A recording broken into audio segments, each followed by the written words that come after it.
What's up mga kalapatids?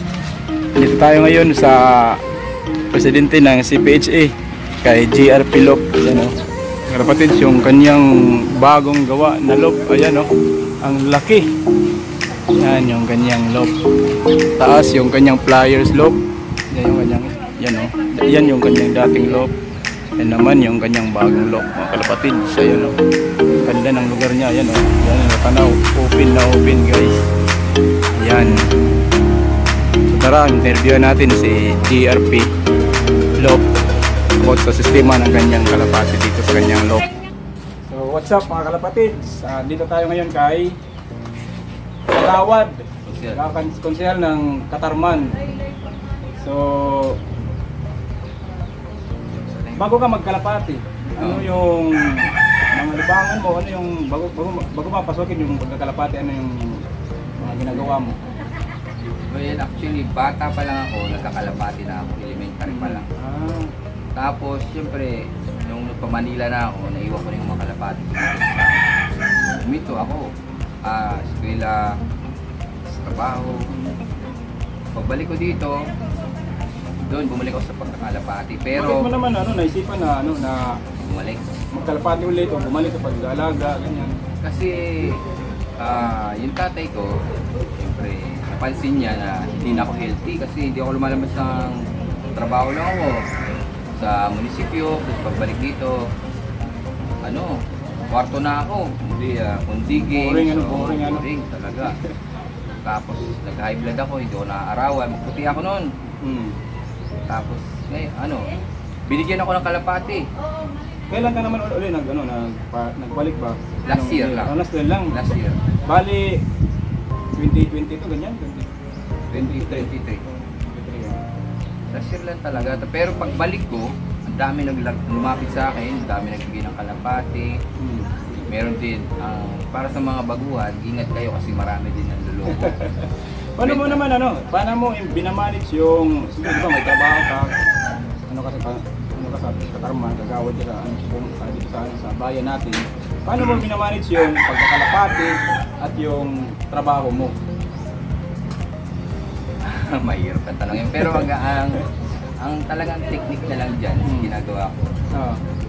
Kumukuha na lang ako ng tao na yeah, parang for sure, lupman, Lupman, makaano dito sa lup mo. Pero lupas mga alaga, ganun. Pero pag wala naman ako ginagawa, tulad ngayon, ako talaga, hands-on talaga. Doon mo mararamdaman yung sarap ng pag-aalaga pag ikaw talaga yung nag-aasikaso. Papatuka, nilinis. Yung sistema mo dito sa loop mo? Wala, normal lang. Kung ano lang normal lang. Patuka, bali 2 beses pakainin sa umaga, sa hapon, tapos probiotics, vitamins. Parang hindi pa katulad ng iba na parang binubugbog sa mga vitamina, Ano naman yung diba, pag bibili tayo ng kalapati, number 1 natin, tinatanong yung bloodline, ganyan ba? Ano yung mga hawak mo na linyada, bloodline? Una akong bumalik, hindi namin alam yung bloodline.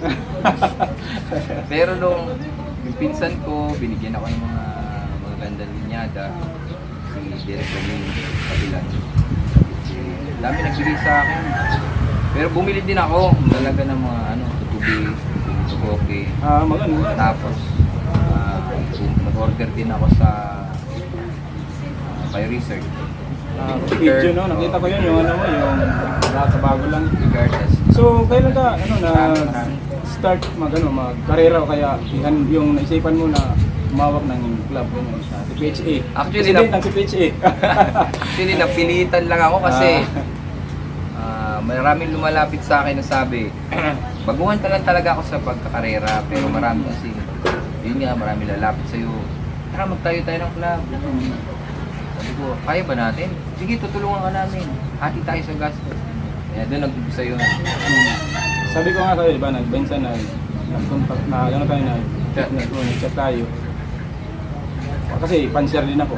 Para sa akin, isa privilege na may isang bigating pan-share dito sa Katarman. Oo, malaki yan. Kasi Yung iba, kasi yung ibang pansin dito may mga bigatin din naman. Pero isa ka na doon sa, para sa akin, nakaka-inspire na kalapatids na nagkalapati na bigatin pa. Kasi minsan, di ba, pag kagawad talaga, tutok sa trabaho. Kaya minsan, kahit nga, yung ibang kagawad, may mga bisyo din, may nag-aalaga ng manok, nagsabong. Pero iba yung pagkakalapati. Kaya sabi ko, proud ako sa taong to kasi pinanghawakan mo talaga yung being panser. May paborito ka ba pala na kalapati dito sa loop mo? Marami. May mga pangalan sila, may mga pangalan.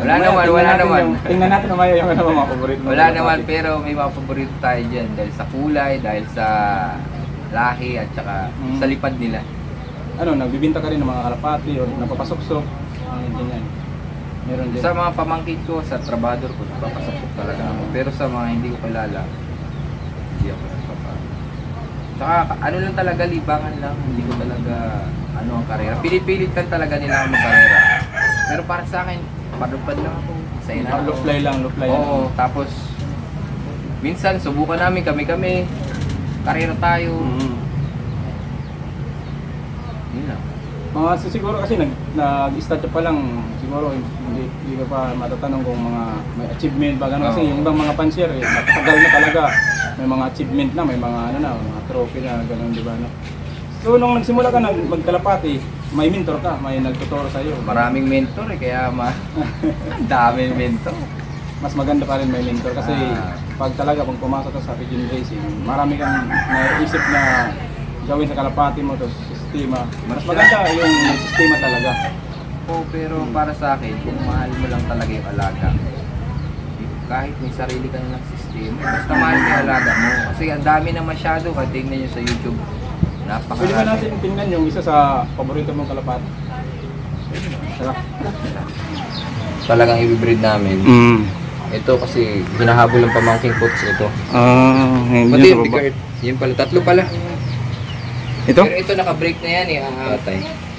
Pero bali marami ka palang mga paborito mo dito ang kalapati. Paborito ko. Ito ang gaganda. Tutubi yan. Benito Goking tutubi. Benito Goking line. Yung andun? Yan. Hindi namin alam talaga yan. Yung sa gilid. Yan. Stitch elbow, tas andun yung lalaki pero maganda. Kitang-kita sa mata yung ganda ng mata. Yung stop band rate yung lalaki niya. Yan sa baba, stop band rate. Taklop niya.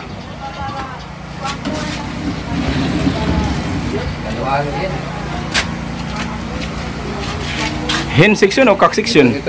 Ito cock section to. Parang hen yun no? Parang lang pero kak yan? Brinid namin yan kasi bigay sa akin. Sinubukan namin kasi kakaibang itsura niya. Pero lalaki yan. Talaga nanganak na. Tapos nasingsingan na namin, na-entry namin yung kalapati. Binigyan ko rin si Sir Israel ng anak niya. Yan yung kanyang stock loop ng cock. Tara dito yung kanyang hen section. Yan may off color yun sa baba. Yan. Baba, stop band rate. Bago.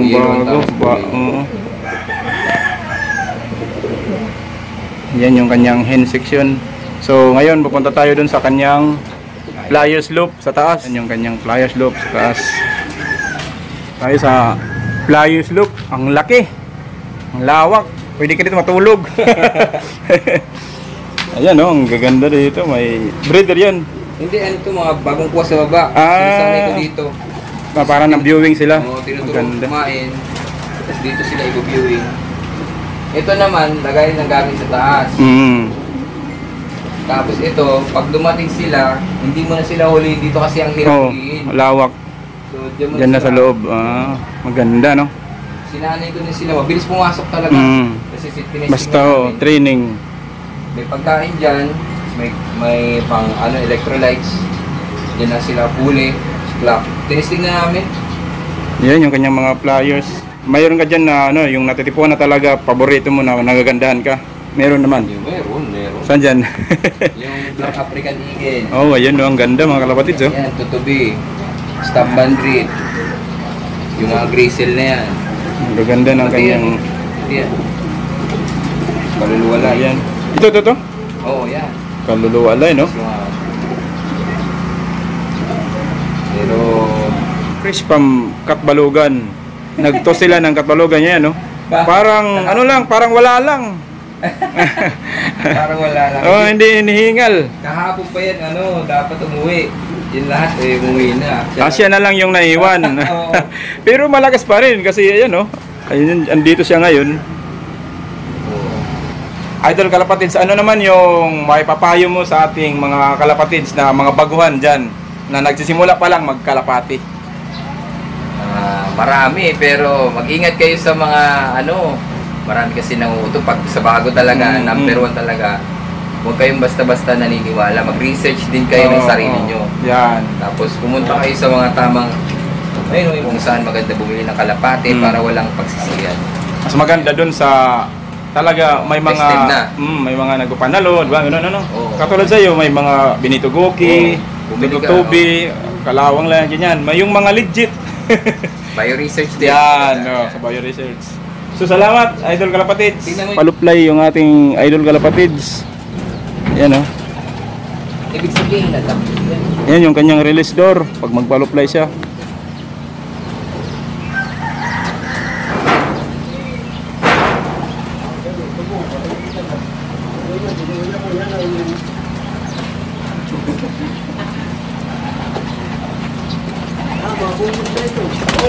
Yun, nagkumahos.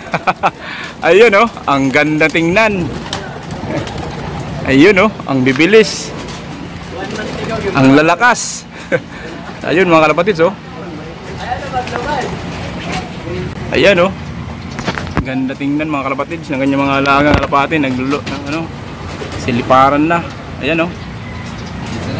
Ayan. Dito kami naghihintay.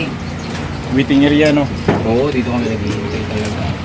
Ng mga kalapate. Kalapatids, ito pala yung kanyang waiting area. Yan, oh. Minsan dito rin wala po yung mga kanyang kalapati. Galing sa malalayong liparan. O kaya pag nagpapalupslay siya, pag umaga o hapon, dito yung kanyang landing board, oh. Ang lapad. Kita nyo naman. Oo.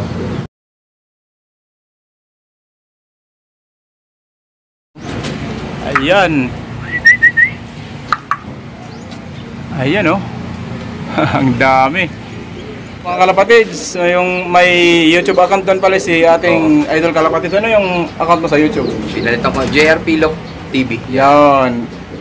So yung gustong panoorin yung mga vlog niya, pwede nyo i-visit yung kanyang page o YouTube channel. Natin tatapusin yung ating vlog mga kalapatids. May part 2 pa to pag masundan. Salamat Idol Kalapatids. Teka. Sige. Yung lopman pala dito sa kanyang lop, ayan, oh, nakatalikod kasi nahihiya, ayan, oh. Guwapo yan kaya nahihiya. Ito yung dalawang kanyang lopman dito, lopman, yan, oh. Pag nasa trabaho siya, busy sa work, yan, yung dalawang yan yung magmamanis dito sa pagpatuka, kung ano yung sistema niya dito sa kanyang lop. So ayan mga kalapatids, please subscribe sa ating channel. Happy Flying, lalala.